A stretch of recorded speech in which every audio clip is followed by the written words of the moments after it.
አልፈልግም። በቃ ሁሉም ነገር እስከሚይዛለ ምክንያቱም አንቺ ማለት ልጄ እንደፈለገ በቃ እንደፈለገ ነው ማለት ነው። እዚህ ቤተሰብ ነገር ነው የሚሳካላቸው። እኔ ግን ያን ቆይ ሩታና ኤፍሬም ታሰሩ፣ ልጇን ለገኒስ አበረከቱ። ምንድነው የተፈጠረው እንዴ ቤተሰቦች? እኔ ነገ ትላንትና አንድ ቀን ብቀጣው ይሄን ሁሉ ነገር ያመልጠኛል እንዴ? ምንድነው የተፈጠረው? እስቲ ያስረዱኝ ግልጽ አድርጋችሁ። ሩታ ልትታሰር ነው። ለምንድን ነው የምትታሰረው እንዴ? ኤፍሬም እና ሩታ እስቲ የዛሬውን ቪዲዮ አንድ ላይ እናብራራለን። ወደ ጉዳዩ እንግባ። ቪዲዮውን ላይክ ካረጋችሁ ጀምሩ።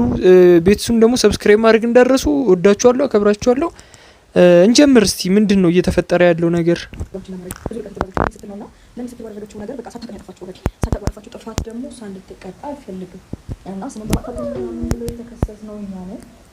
ቆይ እሺ፣ ስም በማጥፋት ወንጀል ተብለው እነ ሩታ ከተከሰሱ ገኒ ምንም አላጠፋችም ተባለ። እሺ አይ አይደለም፣ አንድ ነገር ላስረዳችሁ ግልጽ አድርጌ ማለት ነው።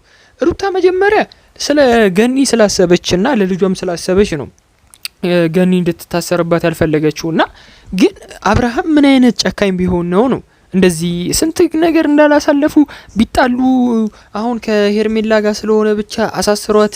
ኧረ ተው እባክህ አብርሃም፣ ቢያንስ እንኳን ሩታ ልጅ አላት ካንተ። እንዴ በዚህ ያህል ደረጃ ሰው አውሬ ይሆናል እንዴ? አረ በስማም፣ አረ እፍርት ነው፣ በጣም ይደብራል እንዴ። እሺ ኤፍሬም ወንድ ነው፣ ችግር የለም ይታሰር፣ ኖርማል ነው።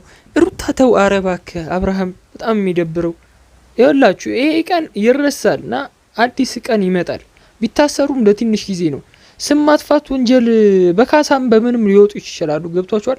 እንኳን ይሄ ስም ማጥፋት ወንጀል ሰው ገሎ በትንሽ ነገር እየወጣ ነው አሁን ላይ ባለን ዘመንና እንግዲህ አንዳንዴ ይገርማል። እንግዲህ አብርሃም ምን አይነት ጨካኝ ቢሆን ነው ሩታ ላይ እንደዚህ የሚጨክነው? እኔ አንድ ነገር ልንገራችሁ፣ በጣም የተገነዘብኩብን ነገር አለ። ምንድነው? አሁን ሩታ እንትን አለች፣ በልጇ ምክንያት ስላላወቀች ስም ማጥፋት ወንጀል ከሰሰች። ከዛ ፖሊስ ጠርቷቸዋል ዛሬ። እርግጠኛ 2 ቀን 3 ቀን ቢታሰሩ ነው፣ ከዛ ቀን አያልፍም። እና በጣም ደስ የሚል ነገር ምን ሰማ ይሆናል እንግዲህ ሩታ ተፈታ፣ ሩታና ኤፍሬም ተፈተው የሆነ ነገር እንደሚፈጠር እርግጠኛ ሆኜ ነው የምነግራችሁ። ብቻ ግን እኔ በጣም ነው የደበረኝ እውነት። ዛሬ እንበይንም ሊያመጣው ነው አብርሃም፣ በጣም የሚደብረው።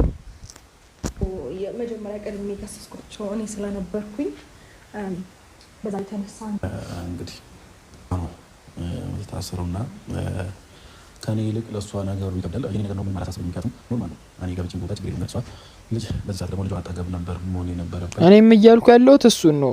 ኤፍሬም ቢታሰር ኖርማል ነው፣ በቃ ወንድ ልጅ ስለሆነ ማለት ነው። ግን ለልጁ ታስፈልገዋለች። በቃ እንዴ አብርሃም ይሄንን ማገናዘብ አቅቶት ነው እንዴ? በጣም የሚያናድድ ሰው ነው። ግን አብርሃም ጭንቅላት የለውም እውነት ለመናገር ማለት ነው። እንዴ ሩታ በቃ ለልጁ ያለችው ሩታና ሩታ ብቻ ናት። ገኒ ልትሆን አትችልም። ማንም እንደ እናት አይሆንም። እና በጣም ነው የሚደብረው እንደዚህ እያረገ ያለው ነገር። አብርሃም ቢያንስ እንኳን ክሱን በቃ ይቅር ምናምን ማለት አይችልም? ይችላል እኮ በቃ ይቅር አድርጌላታለሁ ምናምን ማለት ይችላል እኮ። ገብቷቸዋል። መዝገብ ይዘጋል። መዝገቡ የሚዘጋው ግን አብርሃም ካላዘዘ አይሆንም። አሁንም ገብቷቸዋል። ሩታ ስም በማጥፋት ወንጀል ተብላ የተከሰሰችው አብርሃም ስሜን አጥፍታለች ብሎ ነው የከሰሳት። መጀመሪያ ሩታ ከሰሰች፣ ከዛ አብርሃም ከሰሳት። አብርሃም የከሰሳት አሁን እንግዲህ ፍርድ ቤት ሄደው ስም ማጥፋት ወንጀል መዝገቡ የሚዘጋው አብርሃም ይቅር ብያታለሁ ቢባል መዝገቡ ይዘጋል፣ ህግ ነዋ። ግን ዛሬ አብርሃም እንደዚህ ጨክኖ እኔ በጣም የሚደብር ሰው ነው። ግን አብርሃም እውነት ለመናገር ቤተሰቦች እስቲ ግን ችግር የለውም አልሆነም። ያው እነሱም ሊረዱን አልቻሉም። ነገ ላይ የተሻለ ቀን ይመጣል። አዎ ኤፍሬም በቃ ትክክለኛ አስተሳሰብ መኖር ያለበት እንደሱ ነው። ልጁ በመሀል እየተሰቃየ እንደሆነ ሁላ አያይም። ነገ ላይ ሄርሜላ እንደዚህ አይነት ጥቃት ሊደርስብሽ ቢችል እኛ ኃላፊነቱን አንወስድም፣ አያገባንም። በቃ ሄርሜላ ነግረናታል፣ ይቅርብሽ። አብርሃም እንደዚህ አይነት ሰው ነው። አብርሃም ማለት ነው እንኳን በሴት ልጅ ላይ አይደለም በህፃን ልጅ ላይ እየጨከነ ያለ ሰው ነው። በጣም የሚደብር ሰው ነውና አረ አብርሃም ቢያንስ እንኳን ልጅ አለ። ተው እንዴ ምን አይነት ሰው ነው በእናታችሁ?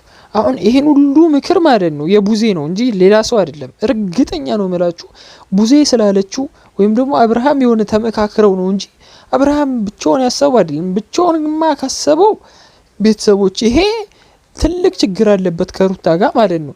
እኔ የሚመስለኝ አብርሃም የሆነ አስቦም የሆነ ነገር ሰውም ስለመከረው ነው የሚመስለን። ገብቷችኋል?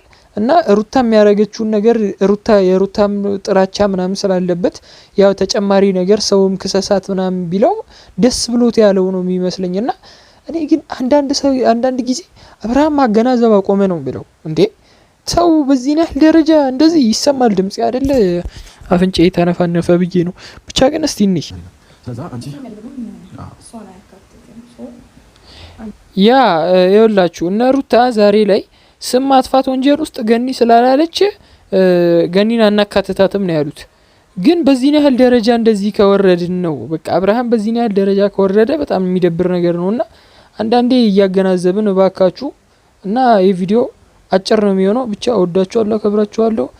መመክራቸው እንደዛ ነው። ሩታንም በቃ ዛሬ ላይ ተከሰው ቢሄዱ ምንም በቃ ገብቷችኋል አይደለ እያልኳችሁ ያለው ዛሬ ላይ በቃ ያልፋል ነው ሁሉም ነገር። ይሄ ቪዲዮ አጭር ነው የሆነው። ብቻ ይቅርታ። ማታ እንገናኛለን በላይቭ።